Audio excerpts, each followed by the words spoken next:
이혼하고 연금만 받아도 네 남편이 주는 생활비보다 더 많겠다. 왜 그러고 살아? 이혼 후 연금으로 생활하는 친구가 저에게 한 말입니다. 3년 전 남편이 은퇴했습니다. 은퇴 후 남편은 주식인지 코인인지 투자를 한다며 노후 자금 2억을 날려버렸습니다. 그 일로 3년 동안 남편과 계속 싸웠습니다. 한 번이라도 사과를 했다면 덜 싸웠을 텐데. 남편은 끝까지 사과하지 않았습니다. 그리고 제가 화가 나는 이유는 따로 있었습니다. 돈을 그렇게 날렸으면 일을 해서라도 채워 넣어야 하는데. 남편은 온갖 핑계를 대며 3년째 집에서 빈둥거리고 있습니다. 저는 매일 노후 걱정에 잠을 이루지 못했는데 남편은 집에서 천하태평이었습니다. 결국 참다 못해 제가 일을 시작했습니다. 조금이라도 벌어서 노후 자금으로 모아두려고요. 그런데 제가 일을 시작하자 남편은 생활비를 끊어버렸습니다. 제가 돈을 버니 그걸로 쓰라는 겁니다. 그렇게 또 싸움이 시작됐습니다. 답답한 마음에 친구 혜숙이를 만나 고민을 털어놨습니다. 혜숙이는 왜 그렇게 힘들게 사냐며 차라리 이혼을 하는 게 낫지 않겠냐고 했습니다. 자기도 이혼 후 연금으로 살고 있다며 아껴 쓰면 충분히 살 수 있다고 했습니다. 그 말을 듣고 저는 이혼을 결심했습니다. 그리고 남편에게 최후 통첩을 했습니다. 저도 일을 할 테니 남편도 일을 하라고 했어요. 싫으면 이혼하겠다고 했죠. 남편은 일을 하는 대신 이혼을 선택했습니다. 그렇게 남편과 이혼을 하고 재산분할로 2억 2천만 원을 받아 나왔습니다. 그 돈으로 작은 아파트를 사고 주택연금에 가입했습니다. 남편의 국민연금도 절반을 받게 됐습니다. 하지만 생각보다 연금은 너무 적었습니다. 국민연금과 주택연금을 합쳐도 한 달에 85만 원밖에 안 됐죠. 이걸로는 생활비는커녕 공과금 내기도 빠듯했습니다. 결국 다시 일을 시작했습니다. 그리고 6개월이 지난 지금 일하는 게 너무 힘들어 재혼을 할까 고민 중입니다. 혜숙이 말만 믿고 연금만 믿고 이혼한 제가 바보였던 걸까요? 제 이야기 끝까지 들어주시고 여러분들의 생각을 남겨주세요. 구독과 좋아요는 저에게 큰 힘이 됩니다. 안녕하세요.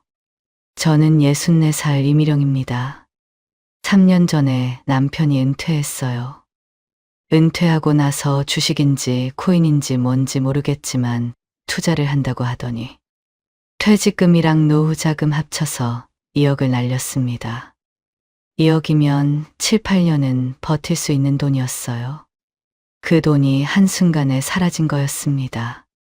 그 일로 3년 동안 남편과 계속 싸웠어요.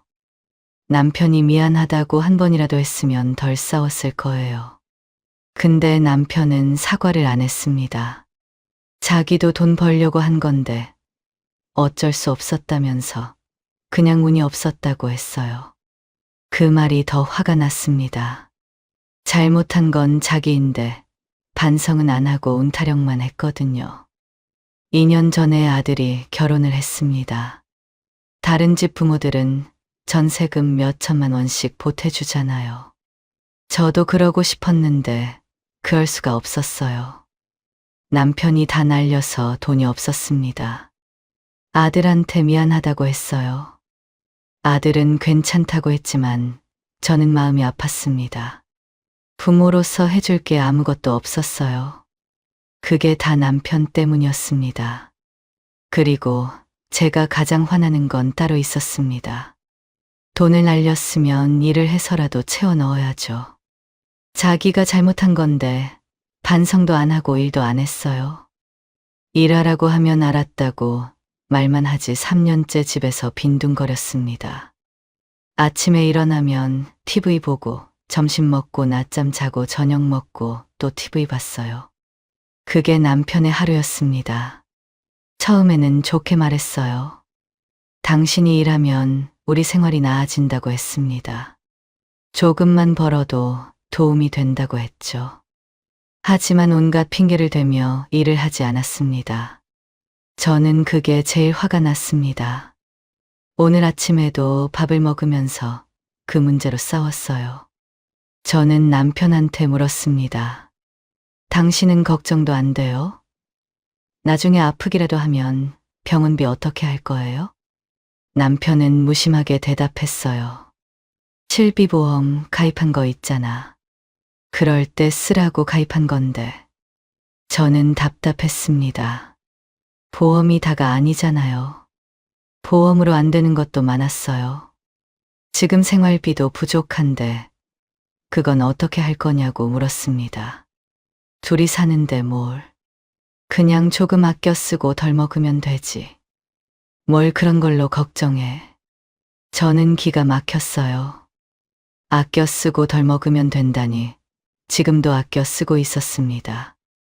더 어떻게 아껴요? 마트 가서 할인하는 것만 사고 외식을 안 해도 생활비는 모자랐습니다. 저는 숟가락을 내려놨어요. 밥이 안 넘어갔습니다. 당신이 2억만 안 날렸어도 내가 이런 걱정을 해요? 제가 소리쳤습니다. 남편이 인상을 찌푸렸어요. 또 그 얘기야? 지겹지도 않아? 3년째 그 얘기만 하네. 저는 더 화가 났습니다. 2억을 날려놓고 지겹다니요. 당연히 그 얘기를 할 수밖에 없잖아요.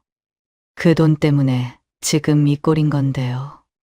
저희 둘은 3년째 이러고 있었습니다. 저는 남편에게 일이라도 하라고 하고 남편은 온갖 핑계를 대면서 안 하고 있죠. 생활비는 부족한데 답이 없는 상황입니다. 다행인 건 시어머니가 돌아가시면서 남편이 유산을 받았습니다. 그 돈으로 생활비를 주는 것 같았어요. 근데 유산을 얼마나 받았는지는 말을 안 해줬습니다. 물어봐도 안 알려줬어요. 알 필요 없다면서요. 오늘도 남편은 소파에 누워서 TV를 보고 있습니다. 2억을 날리고도 저렇게 태연하게 TV를 볼 수 있다니 저는 이해가 안 갔습니다. 이 사람은 절대 일을 안 할 거라는 걸 이제 알았어요. 더 이상 기대하는 게 바보 같았습니다. 목마른 사람이 우물을 판다고 했죠. 남편이 안 하면 제가 해야 했습니다. 10년 후, 20년 후가 너무 걱정됐어요. 지금 이대로 가다가는 나중에 병원비도 못 낼 것 같았습니다. 지금이라도 돈을 모아놔야 했죠. 며칠 후 집 근처 대형마트에서 장을 봤습니다. 예전에는 과일도 사고 고기도 사고 먹고 싶은 거 다 담았어요. 근데 이제는 그럴 수가 없어요. 필요한 것만 골라 담았습니다. 물건을 다 담고 계산하러 가는 길에 시식 코너 앞을 지나갔습니다. 그런데 거기 벽에 뭔가 붙어 있었어요. 직원 모집 공고였습니다. 시식 코너 판매원을 뽑는다고 했어요. 저는 멈춰서 그 공고를 봤습니다. 어릴 때부터 엄마를 따라 시장에서 장사를 한 경험이 있거든요. 그때 장사 잘한다는 말을 많이 들었습니다. 이 일이라면 저도 잘할 수 있을 것 같다는 생각이 들었죠. 바로 공고에 적힌 번호로 연락을 했습니다. 지금 마트라고 하니 담당자가 곧 오겠다고 했어요. 그리고 그 자리에서 간단하게 면접을 보고 합격을 했습니다. 생각보다 쉽게 됐어요. 집으로 돌아가서 남편한테 일하기로 했다고 말했습니다.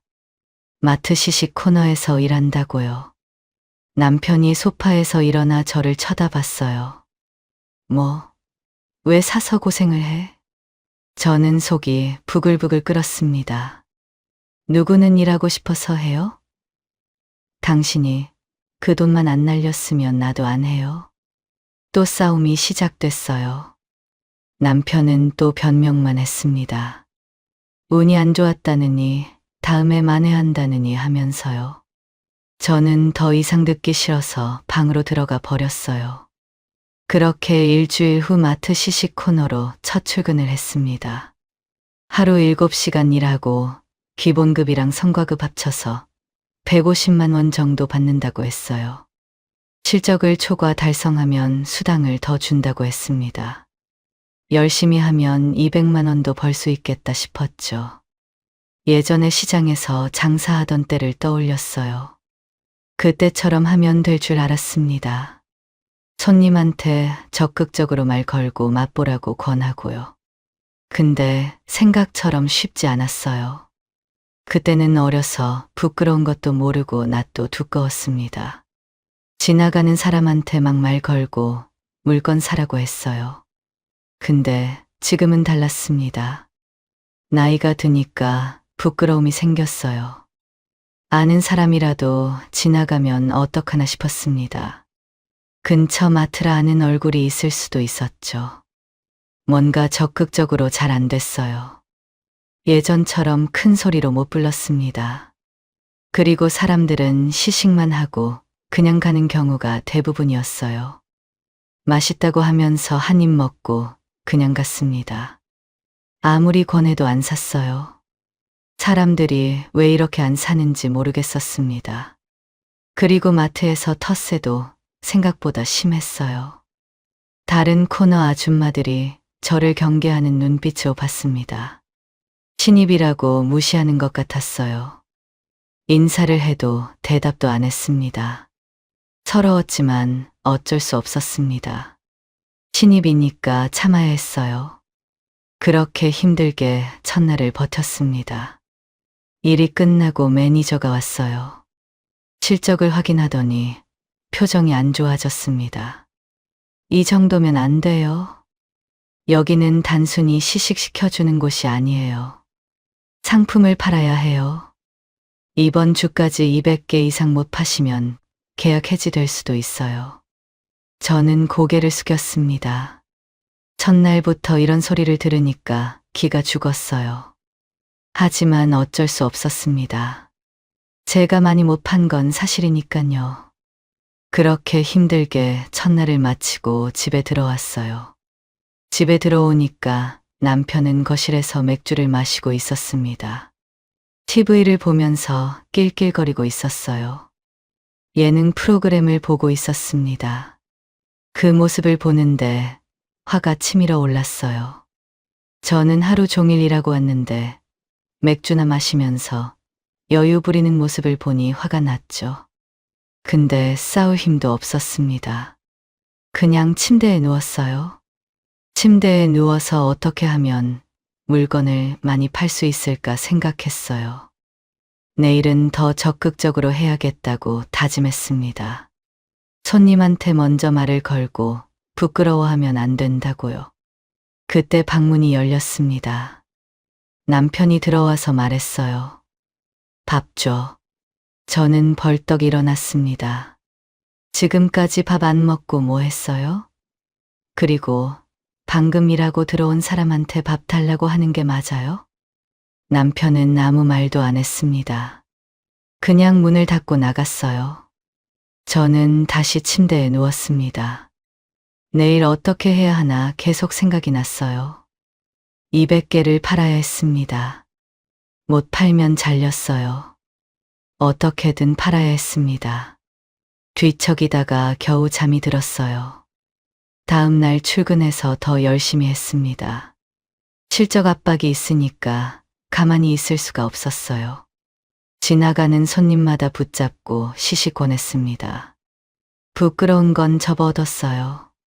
부끄러워하면 잘리는 거였습니다. 한가한 시간에는 상품 진열도 하고 청소도 했죠. 하루 종일 서서 일하니 퇴근할 때쯤 되면 다리가 천근만근이었어요. 역시 돈 벌기가 어렵다고 생각했습니다. 예전에 시장에서 장사할 때는 이렇게 힘든 줄 몰랐어요. 그때는 젊었으니까요. 지금은 나이가 드니까 몸이 안 따라줬습니다. 근데 어쩔 수 없었어요. 돈을 벌어야 했습니다. 그래도 오늘은 실적을 어느 정도 채운 것 같아서 기분 좋게 집으로 돌아갔어요. 어제보다 많이 팔았습니다. 이 정도면 200개 채울 수 있을 것 같았어요. 집에 갔더니 남편이 혼자 저녁을 차려 먹은 흔적이 있었습니다. 어제 뭐라고 했다고 알아서 챙겨 먹은 것 같았어요. 설거지는 안 했지만 혼자 밥을 먹을 걸로 만족했습니다. 밥 달라고 안 했으니까요. 설거지를 하면서 생각했어요. 돈을 받으면 어떻게 쓸지요. 150만 원을 받으면 50만 원은 생활비에 보태고 100만 원은 적금을 넣을 생각이었습니다. 1년이면 1200만 원이에요. 5년이면 6천만 원이었습니다. 그 정도면 노후에 조금은 도움이 될 것 같았어요. 그런 생각을 하면서 하루하루를 버텼습니다. 힘들어도 돈 모으는 걸 생각하면 견딜 수 있었어요. 그렇게 일주일이 지나니까 어느 정도 요령도 생겼습니다. 어떤 손님한테 말을 걸어야 하는지 알게 됐어요. 시식만 하고 가는 사람이 있고 진짜 살 사람이 있었습니다. 표정만 봐도 구분이 됐어요. 마트 사람들하고도 어느 정도 친해졌습니다. 처음에 저를 무시하던 아줌마들도 이제는 인사를 했어요. 점심도 같이 먹었습니다. 이제 실적도 무난하게 채울 수 있을 것 같았어요. 잘하면 초과 수당도 받을 수 있을 것 같았습니다. 일이 손에 익으니까 마음에 여유가 생겼어요. 그래서 그동안 미뤄뒀던 약속을 잡았습니다. 친구 혜숙이가 며칠 전부터 계속 만나자고 연락을 했거든요. 일하느라 계속 미루다가 월요일 쉬는 날에 만나기로 했습니다. 집 근처 카페에서 만난 혜숙이는 얼굴이 활짝 펴 있었습니다. 예전보다 훨씬 밝아 보였어요. 혜숙이는 2년 전에 남편과 이혼을 했습니다. 당했다고 말해야 하나요? 남편의 일방적인 통보였어요. 바람을 피우다가 걸렸는데 오히려 이혼하자고 했다고 했습니다. 그때 혜숙이가 얼마나 힘들어했는지 아직도 기억나요. 저는 혜숙이한테 말했습니다. 야, 너 더 젊어진 것 같다. 무슨 일 있어? 혜숙이가 웃으면서 대답했어요. 나 요즘 영계 만나. 요즘 3살 어린 남자친구를 만난다고 했습니다. 5살 많은 남편이랑 살다가 3살 어린 남자 만나니까 너무 좋다며 웃었어요. 저는 부럽다고 했어요. 진심이었습니다. 그러자 혜숙이가 저한테 물었습니다. 일한다고 들었다면서 갑자기 웬일이냐고요. 저는 노후 걱정도 되고 운동 겸 한다고 했습니다. 그러자 혜숙이가 어이없다는 듯 말했죠. 네 남편은 뭐 하는데? 왜 네가 이래? 저는 우리 남편 알지 않냐고 말했습니다. 혜숙이가 혀를 찼습니다.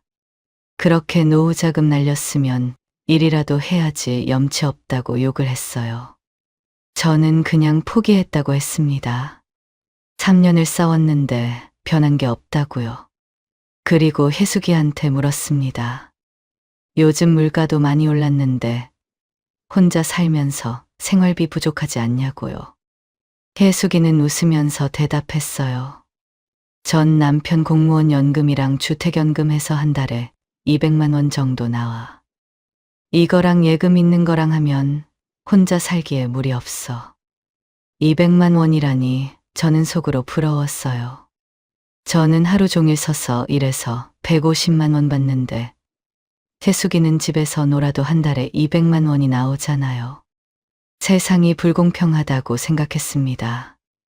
혜숙이가 말했어요. 네 남편도 이제 국민연금 나오는 거 아니냐고요. 그리고 또 몇 년 있으면 기초연금도 나올 테니까 그때까지만 힘내라고 했습니다. 저는 힘을 내고 싶어도 남편 얼굴만 보면 힘이 안 난다고 했어요. 맨날 소파에 누워서 TV만 보는 꼴을 보면 속이 뒤집어진다고 했죠. 나도 그냥 이혼할까? 제가 그렇게 말하자 혜숙이가 손을 저었어요. 아이고 아서라. 나야 이혼을 당한 거고. 이혼은 안 하는 게 나아. 혼자 사니까 힘든 게 한두 가지가 아니야. 혜숙이 말로는 아플 때 옆에 아무도 없으면 서럽다고 했어요. 밤에 혼자 자려면 무섭다고 했습니다. 그러면서 집안에 남자가 있는 게 좋다고 했죠. 저는 우리 남편은 있으나 만하라고 했어요. 오히려 스트레스만 받는다고 했죠. 혜숙이가 웃으면서 말했습니다. 그래도 이혼은 신중하게 생각하라고. 막상 혼자 살면 생각보다 힘들다고 했어요. 혜숙이랑 이야기를 하다 보니 스트레스가 풀렸습니다. 집으로 돌아오는 발걸음이 한결 가벼워졌습니다. 근데 그것도 잠시였어요. 며칠 후에 또 일이 터졌습니다. 퇴근하고 마트에서 장을 보려고 했어요.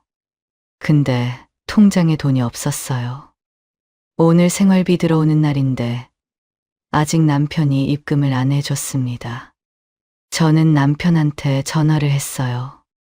여보, 나 지금 마트에서 장 보고 갈 건데 생활비 좀 지금 붙여줘요. 남편이 한숨을 쉬더니 말했어요. 당신 돈 버는데 무슨 생활비야. 그러고는 전화를 끊어버렸습니다. 저는 황당해서 멍하니 서 있었어요. 그렇게 빈손으로 마트를 나와 집으로 갔습니다. 집에 들어가자마자 남편한테 따졌습니다. 생활비 못 준다니 이게 무슨 소리냐고요. 남편은 소파에 누워서 TV를 보고 있었어요. 제 말을 듣더니 고개도 안 돌리고 대답했습니다. 당신 돈 버니까 그걸로 생활비 써. 저는 기가 막혔어요. 아직 월급 나오지도 않았다고 했습니다. 그리고 월급 나오면 그건 노후 자금으로 저축할 거라고 했어요. 우리 노후가 걱정돼서 일하는 건데 그 돈을 생활비로 쓰면 뭐하러 일하냐고요. 남편이 코웃음을 쳤습니다. 뭔 저축이냐며 지금 쓰라고 했어요. 당신한테 생활비 안 주는 만큼 내 돈도 안 나가니까 그걸 나중에 쓰면 된다고 했습니다. 저는 남편을 못 믿는다고 했어요. 2억을 날린 사람을 어떻게 믿냐고. 내가 모아야지 안심이 된다고 했습니다. 그리고 내 월급 150만 원으로는 어차피 생활비로 쓰기에 부족하다고 했죠. 남편이 귀찮다는 듯이 말했습니다. 그럼 이전에 주던 거 절반만 줄 거야. 그럼 되지?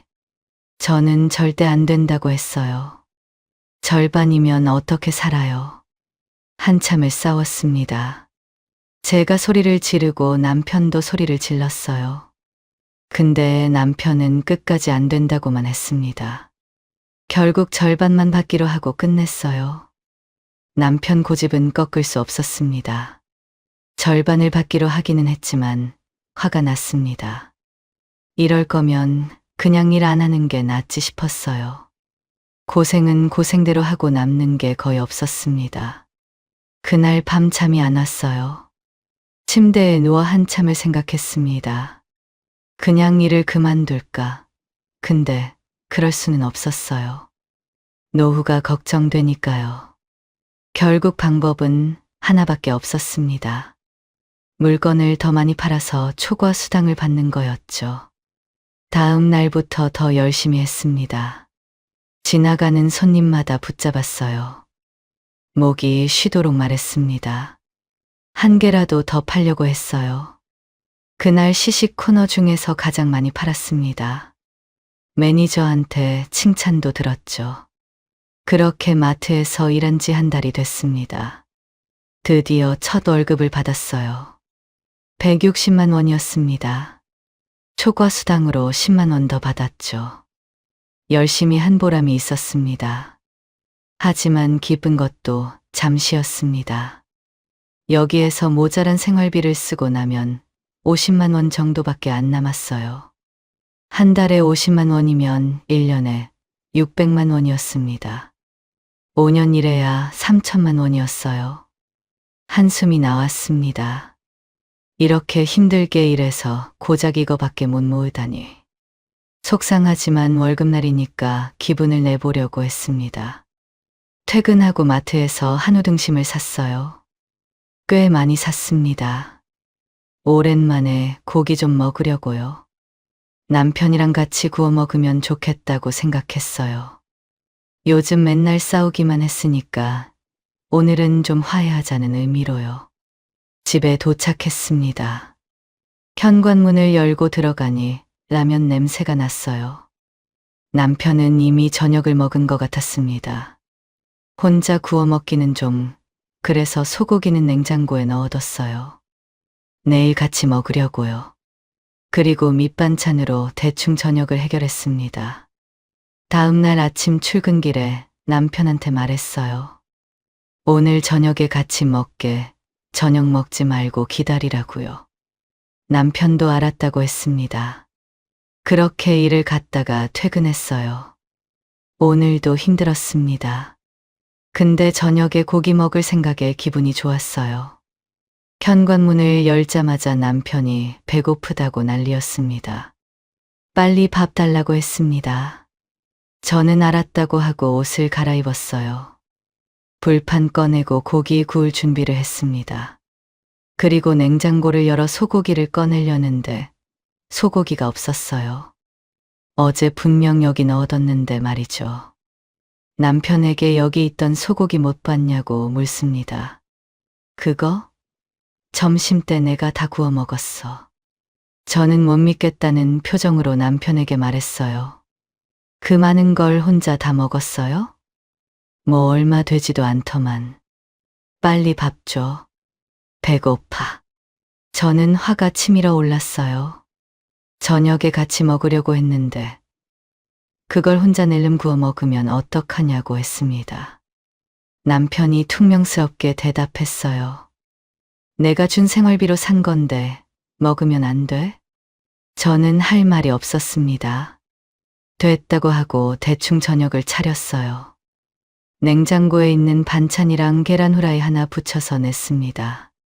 남편이 밥을 먹으면서 계속 궁시렁거렸어요. 저녁 먹지 말고 기다리라고 해놓고 겨우 이거 먹으려고 그랬냐고요. 투덜투덜 불평했습니다. 저는 밥맛이 없어 숟가락을 내려놓고 방으로 들어갔어요. 화가 나기도 하고 서러웠습니다.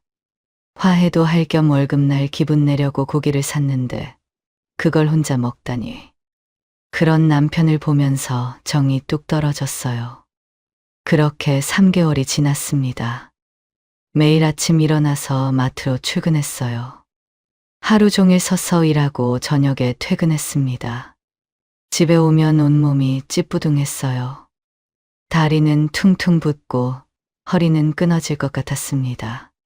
그런데 집에 오면 남편이 꼴 보기 싫었어요. 소파에 누워서 TV만 보고 있었거든요. 제가 문을 열고 들어가도 쳐다보지도 않았습니다. 수고했다는 말 한마디 없었어요.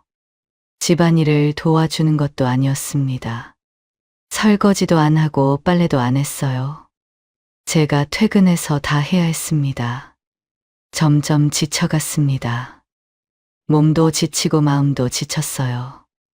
아침에 눈을 뜨면 출근하기 싫었습니다. 그래도 돈을 벌어야 하니까 억지로 일어났어요. 그렇게 일한 지 6개월이 됐습니다. 그날따라 물건이 잘 팔렸어요. 지나가는 손님마다 시식하고 다 사갔습니다. 오전에만 50개 넘게 팔았어요. 이번 달은 초과 성과급을 더 받을 수 있겠다 싶었습니다. 신이 났어요. 퇴근 시간이 되고 시식 코너를 정리하고 있었어요. 쟁반 닦고 음식 치우고 테이블 정리했습니다. 오늘 하루도 끝났다 싶었죠. 그때 매니저가 다가왔습니다. 표정이 좀 이상했어요. 뭔가 할 말이 있는 눈빛이었습니다. 저를 구석으로 데려가더니 조심스럽게 말했어요. 죄송한데요. 이번 주까지만 일하셔야 될 것 같아요. 순간 뭔 소리인가 싶었습니다. 이번 주까지만 일하라니요. 제가 뭘 잘못했나요? 요즘 물건도 잘 팔았는데 왜 그러냐고 물었어요. 매니저는 고개를 숙이며 그냥 그렇게 됐다고, 미안하다고만 했습니다. 그 말만 하고 가버렸어요. 저는 어이가 없어 멍하니 서 있었습니다. 이제야 적응하고 요령도 생겨서 실적도 잘 나오는데 그만두라니. 너무 속상했습니다. 갑자기 눈물이 핑 돌았어요. 근데 사람들 앞이라 참았습니다. 그날 집에 가는 길이 너무 멀게 느껴졌어요. 발걸음이 무거웠습니다. 다른 일을 또 구해야 한다고 생각하니 막막했어요. 64살에 어디서 일자리를 구해요. 한숨만 나왔습니다. 그렇게 일주일 후 마지막 출근을 하고 일을 그만뒀어요. 일을 그만두고 나니 허무했습니다. 6개월 동안 열심히 했는데 이렇게 끝내는 게 아쉬웠죠. 근데 쉬니까 또 좋았어요.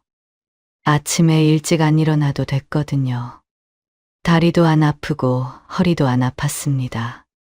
그동안 수고했으니깐 딱 일주일만 쉬고 다시 일을 구하자고 마음먹었어요. 노후 생각하면 놀고 있을 때가 아니었습니다. 며칠이 지나고 생활비 받는 날이 왔어요. 저는 남편한테 말했습니다. 이제 일을 안 하니까 예전처럼 생활비 다 달라고 했죠. 남편이 소파에서 저를 쳐다봤어요. 다시 일 안 할 거냐고 물었습니다. 저는 모르겠다고 했어요. 일단 쉬면서 생각해 본다고 했죠. 남편이 혀를 찼습니다. 쯧소리가 났어요. 고작 6개월이라고 벌써 포기하는 거야? 저는 화가 확 치밀어 올랐어요. 내가 포기한 게 아니라 잘린 거였거든요. 그리고 당신이 그런 말 할 자격이 있냐고. 내가 알아서 할 테니까 당신이나 일 좀 하라고 쏘아붙였습니다. 남편은 아무 말도 안 했어요. 입을 꾹 다물고 TV만 봤습니다. 저는 더 이상 말하기 싫어서 방으로 들어가 버렸어요. 방에 앉아 있으니까 답답해서 미칠 것 같았습니다. 혼자 삭히고 있을 수가 없었어요. 혜숙이한테 만나자고 연락했습니다. 동네 치킨집에서 만나기로 했어요. 치킨을 시켜놓고 혜숙이한테 다 털어놨습니다. 일에서 갑자기 잘린 일이요. 갑자기 잘린 것도 억울한데 남편이 혀를 차며 비아냥거렸다고 했어요. 혜숙이가 치킨 뼈를 내려놓으며 말했어요. 네 남편도 진짜 너무하다. 자기는 3년째 놀면서 너한테 그런 소리를 하냐? 저는 그러게 말이야 하고 한숨을 쉬었습니다. 혜숙이가 앞으로 어떻게 할 거냐고 물었어요. 노후 생각하면 다시 일을 해야 할 것 같다고 말했습니다. 혜숙이가 고개를 갸웃거렸어요. 너 일해봤자 남편이 생활비 반만 준다며 하고 물었습니다. 저는 아마 그럴 거라고 대답했어요. 일하면 또 절반만 주겠죠. 뻔했습니다. 혜숙이가 맥주를 한 모금 마시더니 말했어요. 그렇게 계산적으로 할 거면 그냥 따로 살아.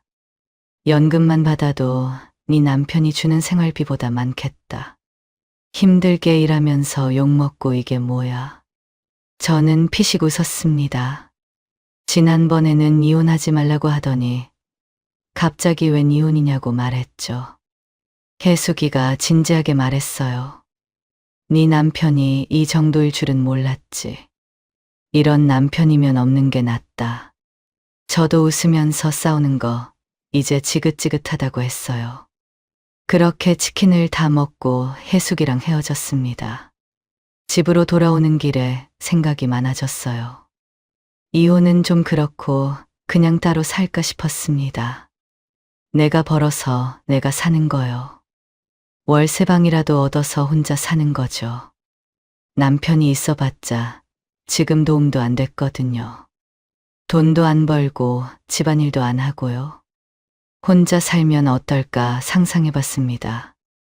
아침에 일어나서 밥 안 해줘도 되고 저녁에 퇴근해서 밥 달라는 소리 안 들어도 되고요. 생각할수록 나쁘지 않은 것 같았습니다. 근데 막상 실행하려니 두려웠어요. 40년을 같이 살았는데 헤어진다는 게요. 쉽지 않았습니다. 그날 밤잠을 설쳤습니다. 이대로는 안 될 것 같았어요. 노후에 대한 대책도 없고 답도 없었습니다. 남편은 절대 일을 안 할 거였어요. 3년을 봤으니까 알았습니다. 이 사람은 변하지 않았어요. 뒤척이다가 결심했습니다. 남편과 단판을 지어야겠다고요. 더 이상 이렇게 살 수는 없었어요. 다음 날 아침이 밝았습니다. 밥을 차려놓고 남편 앞에 앉았어요. 남편은 아무것도 모르고 밥을 먹고 있었습니다. 저는 숟가락을 내려놓고 남편을 보며 말했어요. 나도 이제 곧 일자리 구할 건데 당신도 이제 일 좀 해요. 남편이 고개를 들었습니다. 인상을 찌푸렸어요. 또 그 소리야? 당신만 일하니까 억울해? 저는 그런 게 아니라고 했어요. 지금 돈을 모아놔야 10년 후에 조금이라도 편하게 지낸다고. 70 넘어서 일하고 싶냐고 물었습니다. 남편이 밥을 씹으면서 대답했어요. 둘 다 일할 필요 있냐고. 당신만 일해도 70대에 일 안 해도 된다고 했죠. 저는 답답했습니다. 아니 도대체 왜 일을 안 하려고 하냐고 물었어요. 다른 집 남편들은 다 일한다고. 일하고 싶어도 못하는 사람들도 많다고 했죠. 그 말을 듣더니 남편이 숟가락을 내려놓았습니다. 나는 할 만큼 했어. 40년 일했잖아. 좀 쉬자. 저는 기가 막혔어요. 그거야 돈 많은 집이나 쉬는 거지. 우리 형편에 쉴 수 있냐고 했습니다. 당신이 2억을 날렸잖아요. 그 돈이 있었으면 나도 쉬었을 거예요. 그렇게 또 싸움이 시작됐습니다. 목소리가 점점 높아졌어요. 서로 소리를 질렀습니다. 저는 더 이상 참을 수가 없었어. 최후 통첩을 했습니다. 그래서 절대 일 못한다는 거죠? 남편이 대답했어요. 난 안 해. 하려면 당신이나 많이 해. 저는 화가 머리끝까지 치밀어 올랐습니다. 그럼 그냥 이혼해요. 난 70대에 일 못해요. 남편이 멈칫했습니다. 당황한 표정이었어요. 그러더니 갑자기 왜 이러냐고 물었습니다. 저는 단호하게 말했어요. 나는 이렇게 불안하게 못 산다고요. 매일 노후 걱정하면서 못 산다고 했죠. 남편이 코웃음을 쳤습니다. 이혼하면 뭐 갑자기 부자 돼? 이혼해도 똑같아. 저는 그거야 모르는 거라고 했어요. 암튼 당신 일 안 할 거면 이혼할 거라고요. 남편이 자리에서 일어났습니다. 저를 내려다보며 말했어요. 따뜻한 집 있고 밥 안 굶고 사는 게 얼마나 행운인지 모르나 본데. 그래, 좋아. 이혼해. 나가서 고생 한번 해봐. 저는 콧방귀를 뀌었어요. 겁주려고 하는 거 다 알았습니다. 좋다고 재산 분할이나 제대로 해달라고 했어요. 남편은 걱정 말라며 귀찮으니까 빨리 끝내자고 했습니다. 그러면서 애들한테 말하면 길어지니까 이혼 마무리될 때까지 애들한테 말하지 말라고 했죠. 그날 이후로 우리는 같은 집에 살면서도 남남처럼 지냈습니다. 밥도 따로 먹고 말도 안 했어요. 필요한 얘기만 했습니다. 이혼 서류 언제 내러 가냐, 뭐가 필요하냐, 그런 것만요. 일주일 후 협의이혼 신청을 했습니다. 집으로 돌아오는 길에 남편이 말했어요. 마음 바뀌면 말하라고요. 저는 안 바뀔 거라고 대답했습니다. 그렇게 이혼 숙려기간 한 달이 지나고 40년 결혼 생활을 마무리했습니다. 허무하기도 하고 시원하기도 했어요. 복잡한 기분이었습니다. 이혼하면서 재산 분할로 2억 2천만 원을 받았습니다. 생각보다 적었어요. 그리고 남편이 왜 일을 안 하고 배짱을 부렸는지 이혼하면서 알았습니다. 시어머니 돌아가시면서 받은 유산이 4억이 넘게 있었어요. 그 돈으로 생활비 주면서 버틴 거였습니다. 저한테는 얼마인지 절대 안 알려줬었죠. 아쉽지만 그 돈은 재산 분할 대상이 아니었어요. 상속받은 재산은 특유재산이라서 나눌 수 없다고 했습니다. 변호사한테 물어봤는데 방법이 없다고 했어요.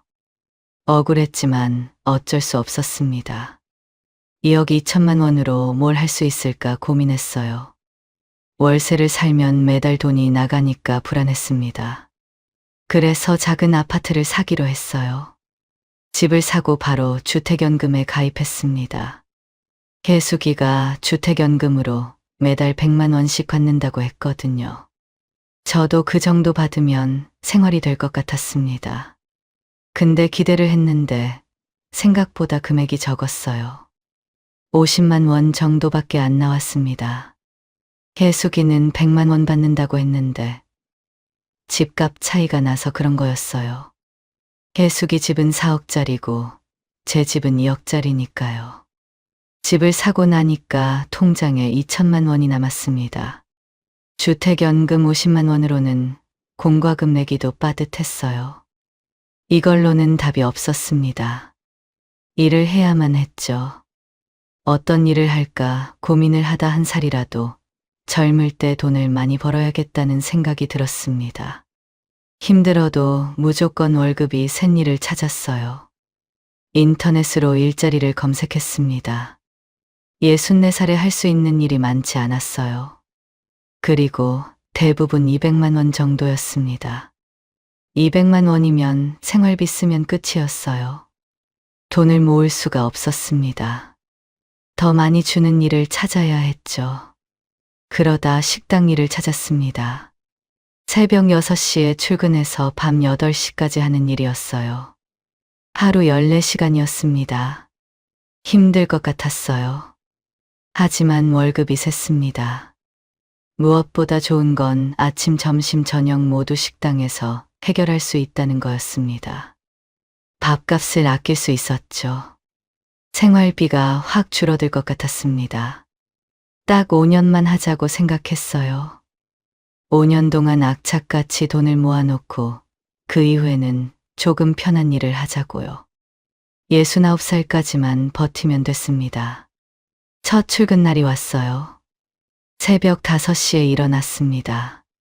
씻고 옷 입고 집을 나섰습니다. 새벽 공기가 차가웠어요. 식당에 도착하니까 6시였습니다. 사장님이 이것저것 알려줬어요. 설거지하고 청소하고 재료 손질하고요. 할 일이 많았습니다. 아침 장사가 시작됐어요. 손님이 밀려들었습니다. 정신없이 움직였어요. 그릇 나르고 테이블 닦고 설거지하고요. 점심시간에는 더 바빴습니다. 쉴 틈이 없었죠. 오후가 되니까 다리가 후들거렸습니다. 허리도 아팠어요. 근데 아직 저녁 장사가 남았습니다. 이를 악물고 버텼어요. 저녁 8시가 되니까 정리를 시작했습니다. 마지막 설거지를 하고 청소를 했어요. 사장님이 수고했다고 하며 퇴근하라고 했습니다. 집에 도착하니까 밤 9시였어요. 현관문을 열고 들어가자마자 신발도 제대로 못 벗었습니다. 온몸에 힘이 하나도 없었어요. 씻어야 하는데 움직이기가 싫었습니다.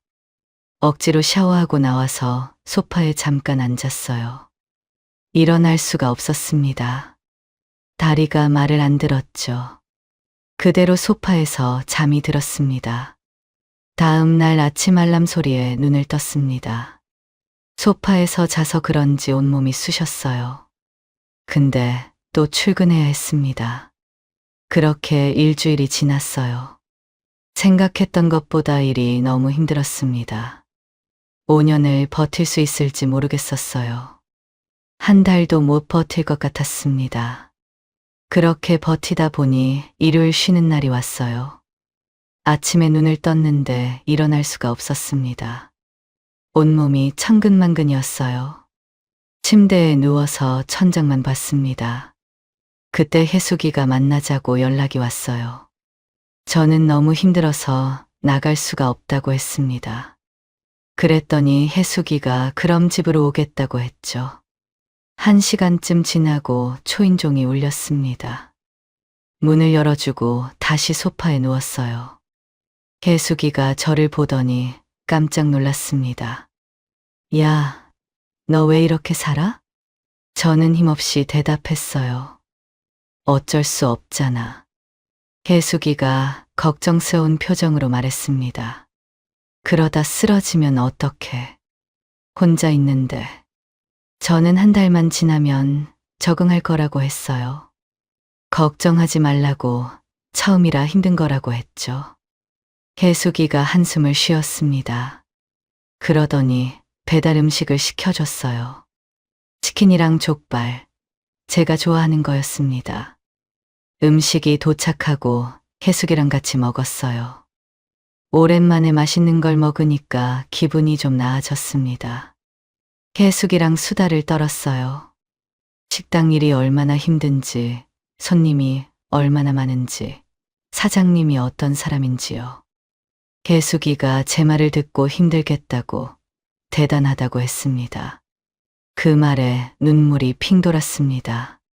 힘들다고 말해주는 사람이 있으니까 위로가 됐어요. 그렇게 혜숙이랑 저녁까지 같이 보냈습니다. 혜숙이가 돌아가고 침대에 누웠어요. 내일부터 또 일해야 했습니다. 눈을 감으니까 온몸이 무거웠어요. 5년만 버티자고 다시 다짐했습니다. 식당에서 일한 지 한 달이 지났습니다. 매일 아침 새벽 5시에 알람이 울렸어요. 눈을 뜨는 순간 온몸이 아팠습니다. 오늘 가서 그만둔다고 말할까 매번 고민했어요. 하지만 월급날 통장에 찍힌 숫자를 보니까 생각이 달라졌습니다. 300만 원이 넘었어요. 주택연금이랑 합치면 350만 원이었습니다. 생활비 빼고 200만 원은 저축할 수 있었어요. 이걸 포기할 수는 없었습니다. 이를 악물고 다녀야겠다고 다짐했죠. 아침 손님 대부분은 건설 현장에서 일하는 남자들이었습니다. 새벽에 와서 밥을 먹고 일하러 가는 사람들이었어요. 안전모를 쓰고 작업복을 입은 사람들이 줄을 섰습니다. 국밥이나 백반을 시켜서 후딱 먹고 나갔어요. 한 달쯤 지나니까 이제 얼굴을 알게 됐습니다. 항상 구석 자리에 앉는 사람이 있었어요. 꼭 깍두기 더 달라는 사람도 있었습니다. 국물 많이 달라는 사람, 밥 곱빼기 먹는 사람. 자연스럽게 다 알게 됐죠. 손님들도 저를 알아보기 시작했습니다. 이모님 오늘도 일찍 나왔네. 수고해요 하면서 인사했어요. 처음에는 어색했는데 나중에는 익숙해졌습니다. 근데 조금씩 친해지니까 불편한 일들도 생겼어요. 가끔 제 엉덩이를 툭툭 치면서 나랑 연애할래요 하고 농담하는 사람들이 있었습니다. 50대, 60대 남자들이었어요. 저녁에 오는 손님들은 퇴근하고 술 한잔 하자고 하는 사람들도 많았습니다. 근데 이상하게 기분이 나쁘지 않았어요. 이런 것도 다 관심이잖아요. 남편이랑 살 때는 이런 관심을 못 받았거든요. 남편은 저한테 관심이 없었습니다. 밥 달라, 빨래해라, 그런 말밖에 안 했어요. 40년 동안 예쁘다는 말 한 번 못 들었습니다. 그런데 여기서는 달랐어요. 물론 진심은 아니겠죠. 그냥 농담이겠죠. 근데 그래도 나쁘지 않았습니다. 누군가 저한테 관심을 가져준다는 게요. 그렇게 일한 지 3개월이 지났습니다. 드디어 국민연금 개시달이 됐어요. 이혼할 때 남편 국민연금을 분할해서 받기로 했거든요. 40년 혼인 기간이니까 절반을 받을 수 있었습니다. 혜숙이는 전 남편 연금으로 100만 원 넘게 받는다고 했어요. 저도 그 정도 받으면 좋겠다고 기대했습니다. 며칠 후 기대하던 국민연금이 들어왔습니다. 그런데 금액을 보고 눈을 의심했어요. 38만 원이었습니다. 주택연금보다 적었어요. 고작 38만 원이라니 혜숙이는 100만 원 넘게 받는다고 했는데요. 주택연금이랑 합치면 88만 원이었습니다. 혜숙이는 200만 원씩 갔는데 저는 88만 원이었어요. 한숨만 나왔습니다. 같은 이혼인데 왜 이렇게 차이가 나는지 답답했습니다. 혜숙이 전 남편은 공무원이어서 연금이 많았어요. 제 남편은 중소기업 다녀서 연금이 적었습니다. 집값도 혜숙이 집이 2배였고요. 똑같이 이혼했는데 받는 돈이 2배 넘게 차이 났어요. 그래도 좋게 생각하기로 했습니다. 한 달에 38만 원 더 저축할 수 있으니까요. 없는 것보다는 낫죠. 그렇게 6개월이 지났습니다. 몸이 여기저기 아프기 시작했어요. 허리가 먼저 아팠습니다. 아침에 일어나면 허리가 뻣뻣했어요. 숙이면 찌릿찌릿했습니다.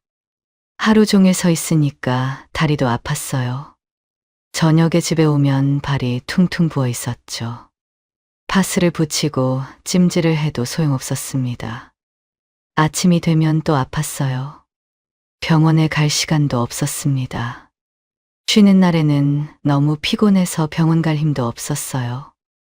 5년은커녕 1년도 못 버틸 것 같았습니다. 이러다 정말 쓰러지겠다 싶었어요.